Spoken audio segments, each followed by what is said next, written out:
Welcome to urban philosophy. Urban philosophy में आप सभी का तहे दिल से स्वागत है।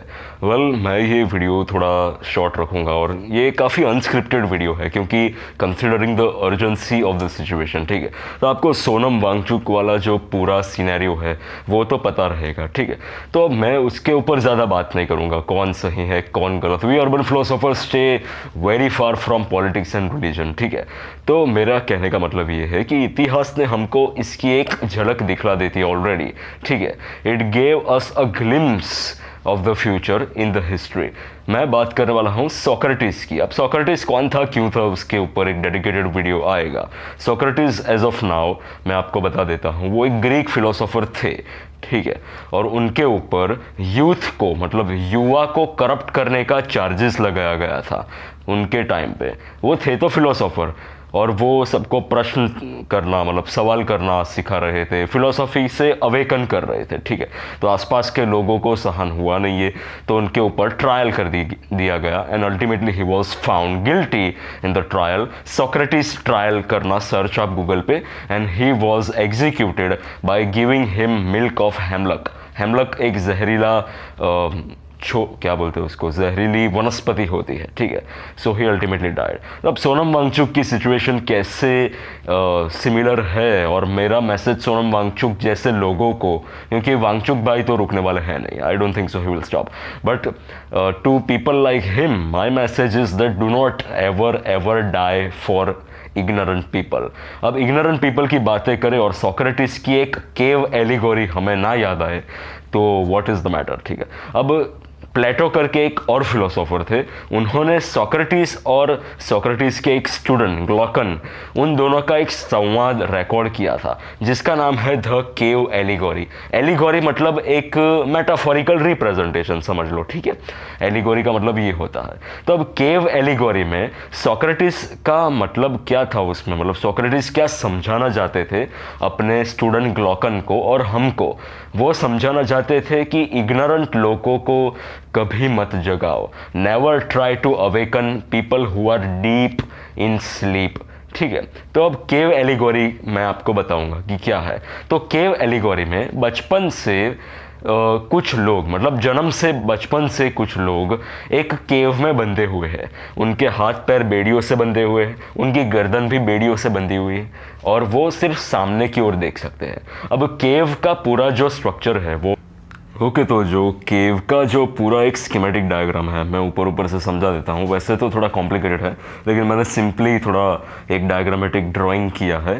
तो ये जो लोग हैं, ठीक है, अब ये जो लोग हैं वो लोग जो है वो बेड़ियों से बंधे हुए हैं। This people are the people who are ignorant people, मतलब मेटाफोरिकली सोक्रेटिस इनको इग्नोरेंट पीपल बताते हैं क्योंकि ये बचपन से, जन्म से ये गुफा में कैद है, पूरे बंधे हुए हैं और सिर्फ ये यहाँ ही देख सकते हैं, ये स्क्रीन पे, ठीक है। ये स्क्रीन है, स्क्रीन मतलब और कुछ नहीं, एक दीवार है और कुछ नहीं, ठीक है। ये बंधे हुए लोग हैं और यहाँ जो उनके पीछे है वो केव में एक हिल जैसा है, मतलब ये लोग ये चढ़ नहीं सकते, ठीक है। फिर एकदम लास्ट में, केव के एकदम लास्ट में एक लाइट का सोर्स है जो है फायर मतलब आग, ठीक है।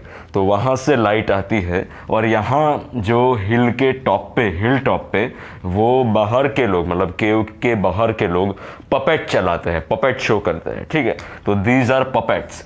अब ये पपेट्स का जो शेडो है, मतलब पपेट की जो परछाई है वो इन लोगों को दिखती है ये स्क्रीन पर, ठीक है। तो ये पूरा एक स्कीमेटिक डायग्राम है। और जैसे मैंने बोला था कि ये लोग क्या करते हैं, जो बाहर के लोग हैं, जो सोक्रेटिस बोलते हैं कि जो रूलर्स है, ठीक है, वो लोग पपेट चलाते हैं। मतलब घोड़े की पपेट हो तो आवाज़ निकालते हैं मुर्गी की पपेट हो तो आवाज़ निकालते हैं घोड़े की। मतलब इन लोगों को फॉल्स इन्फॉर्मेशन बचपन से फीड कर दी जाती है, right. So that is exactly what he wants to say. लेकिन केव में जो लोग बसते हैं बचपन से, these are ignorant people. Socrates कहते हैं कि ये विजुअलाइज करो कि ये इग्नोरेंट लोग हैं समाज के, ठीक है, और वो बंधे हुए हैं, वो सिर्फ सामने देख सकते हैं। अब उनके पीछे जो हिल टॉप है वहाँ पे उसके पीछे एक फायर है, और फायर से वहाँ लाइट आती है, और जो रूलर्स किस्म के लोग हैं जिन लोगों ने उनको बांध के रखा है वो पपेट चलाते हैं। अब लेकिन करते क्या है कि पपेट में वो मतलब कठपुतली चलाते हैं और उसमें घोड़े, बकरी, मुर्गी, इंसान वैसे सब आकृतियाँ बनाते हैं। लेकिन वो रूलर्स लोग बहुत स्मार्ट हैं। वो क्या करते हैं कि अगर घोड़े की पपेट चलाएंगे ना तो आवाज़ गधे की करेंगे, अगर गधे की चलाएंगे तो मुर्गी की करेंगे, अगर मुर्गी की चलाएंगे तो आवाज़ इंसान की करेंगे। मतलब बचपन से उन केव ड्वेलर्स को एक मिस इन्फॉर्मेशन मिल गई है कि घोड़े की आकृति, गधे की आवाज़ आ रही है, मतलब ऐसा ही होगा, और गधे की आकृति बन रही है, मुर्गी की आवाज़ आ रही है, मतलब रियल लाइफ में भी ऐसा ही होगा, क्योंकि उन लोगों ने और कुछ देखा ही नहीं, ठीक है, जो केव ड्वेलर्स है, जो गुफा के निवासी है। और अब क्या होता है कि गुफा में से एक बंदा बाहर जाने में सक्षम होता है। वन गाय एस्केप्स द गुफा, one guy escapes the matrix, ठीक है। अब वो बाहर जाता है, देखता है कि दुनिया कैसी है, आँख के अलावा सूर्य प्रकाश भी एक लाइट का सोर्स है, ठीक है, और गधे की आवाज़ गधे जैसी है, घोड़े की आवाज़ घोड़े जैसी, हमारे जैसी, वो देखता है। अब वो खुश हो जाता है। नॉलेज, ये नॉलेज से कंपेयर करो, ये जो उसको खुशी मिली कि उसको नॉलेज, ट्रूथ पता चल गया, ठीक है, कि हम लोग बचपन से गलत देख रहे थे, बाहर असली दुनिया है।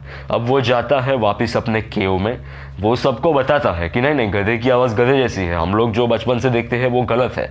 तो अब जो केव ड्वेलर्स है, मतलब गुफा के निवासी, उनकी पूरी व्यू बना था वो एक ही सेकंड में शैटर हो गया, क्योंकि वो बाहर निकला हुआ बंदा आ रहा है, वो बोल रहा है कि ऐसा नहीं है भाई, ठीक है। तो उनको बड़ा शौक लगा। अब वो जो केव ड्वेलर है, वो मैंने बोला था वो इग्नोरेंट लोग का प्रतीक है। इग्नोरेंट लोग, बेवकूफ़ लोग, इग्नोरेंट छोड़ो तुम, बेवकूफ़ लोग बिल्कुल, ठीक है। तो अब उन लोगों ने क्या किया, जो केव ड्वेलर्स थे वो लोग ने बोला कि ये बंदा बाहर जाके पागल सा हो गया है, क्योंकि हमें तो पता है कि गधे की आवाज़ घोड़े जैसी है, मतलब उनको जो बचपन से दिखा दिया गया है वो, ठीक है। तो क्या करते हैं कि केव वाले जो बाहर से आया व्यक्ति था उनको बचाने, उसको बराबर मारते हैं, बहुत पीटते हैं और मार ही डालते हैं कि ये पागल हो गया है, बाहर जाके आया है, ये पागल हो गया है, सनकी हो गया है ये। लेकिन एक्चुअली में इग्नोरेंट लोग वो थे, ठीक है। तो अब इसका अर्थघटन क्या है, what is the inference? Inference एक ही है my friend, that please do not try to be a मसीहा, और do not try to awaken sleeping people, dead people और इग्नोरेंट पीपल, ठीक है। ये बहुत इंडिविजुअलिस्टिक और बहुत सेल्फिश लगेगा, लॉन्ग टर्म के लिए ये अच्छा नहीं है समाज के लिए, लेकिन क्या करें।